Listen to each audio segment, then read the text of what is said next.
Hi, and welcome to Fairtrade Sugar. Here we're going to take a quick look at what Fairtrade is doing in the sugar industry and have a brief analysis of whether it's effective or not. Let's start with, what is sugar? Well, it's a tasty treat, of course, but more than that, it's a valuable agricultural commodity. It's a very global product, produced in more than 123 countries worldwide, and has a global export trade of over 47 billion US dollars. Given the fact that only 30% of the market is traded on the international market, that equates to a total value of about $157 billion. Wow, that's a pretty big commodity. However, the profits from that $157 billion don't always make it all the way down to the farmer that grows the sugar, typically the sugar cane in the global south. In fact, a study by the Belize government estimates that in the Corozal district, which grows a major portion of the country's sugar, 46% of the population lives in poverty, and 15% of those are destitute.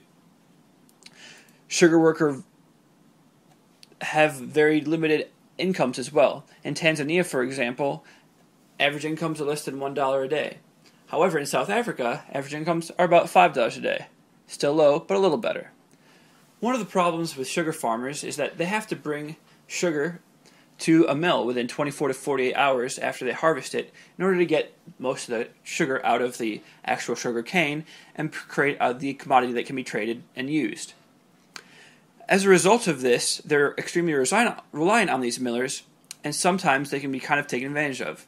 In Uganda, for example, figures from 2009 show that average sugar farmers earn around $209 per ton, or about 25% of the retail price of sugar in Uganda, whereas millers earn about $388 per ton, or 46%.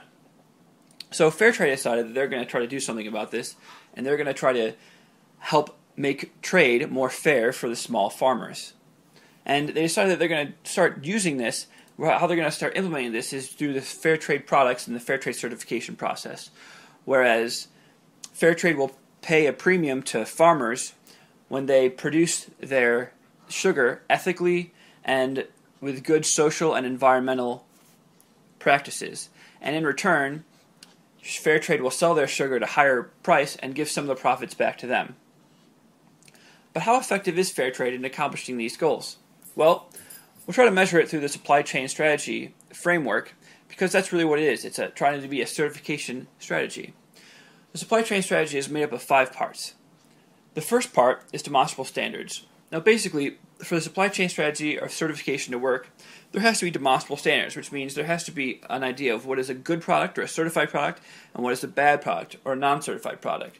For example, if Fairtrade was trying to be very environmentally conscious, which they are, they wouldn't like it if this product was made with nuclear waste. That would be a non-certified product.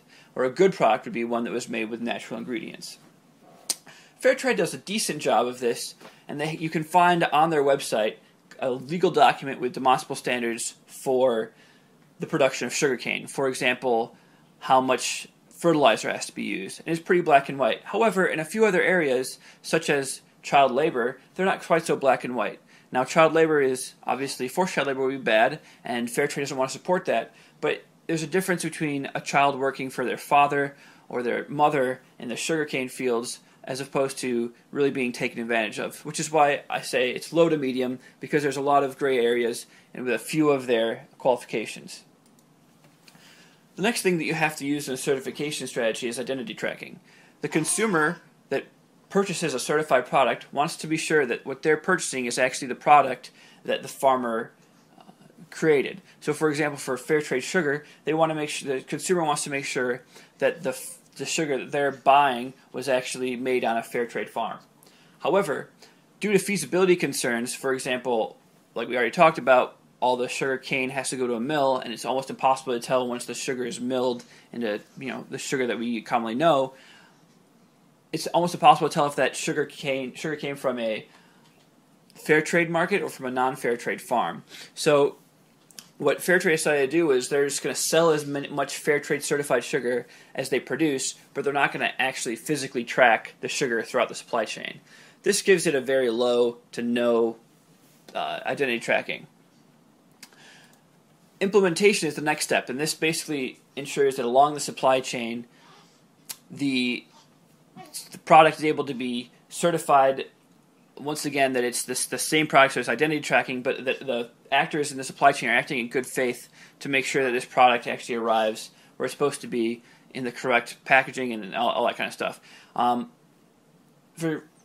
We give Fairtrade a low to medium grade because there's two divergent interests here. One is it's the geographically diverse motives that we talked about. Since there's so many of those and they're small actors, it would be hard to have them really implement the fair trade values.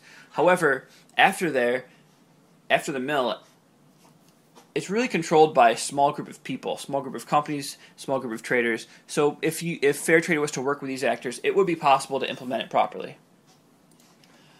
Authentication. Well, Fairtrade has a wide range of products and it's pretty well trusted. So we give them a grade of medium to high. Consumers actually believe when they purchase a product with a Fairtrade logo on it that it conforms to certain standards, and it typically does. The certification arm of Fairtrade, called FlowCert, actually decertifies producer organizations that do not meet the standards. The last thing that a good supply chain strategy needs in order to produce a global governance change is product demand. Or people need to want to buy this ethically produced sugar. Product demand for Fairtrade sugar is currently marked as low because only 0.1% of global sugar is actually Fairtrade sugar. So not a whole lot of it's being sold, which means there's probably not a huge demand for it. However, that's starting to become on the rise as large retailers such as Tate and Lyle and Ben & Jerry's are beginning to support and use Fairtrade sugar. So let's kind of go over briefly what we just found here. Well, we found that with supply chain strategy, demonstrable standards was low to medium, identity tracking was none, implementation was low to medium, authentication was medium to high, and product demand was low. So it doesn't seem like the certification strategy is a very good strategy for Fairtrade to use because it's not actually possible with the no identity tracking. They're not actually doing a certification strategy. So for Fairtrade to try to help global farmers, they should probably try to use another global governance approach. Thanks for listening and watching, and I hope you have a great day. Please email me at Beasley, Beasley,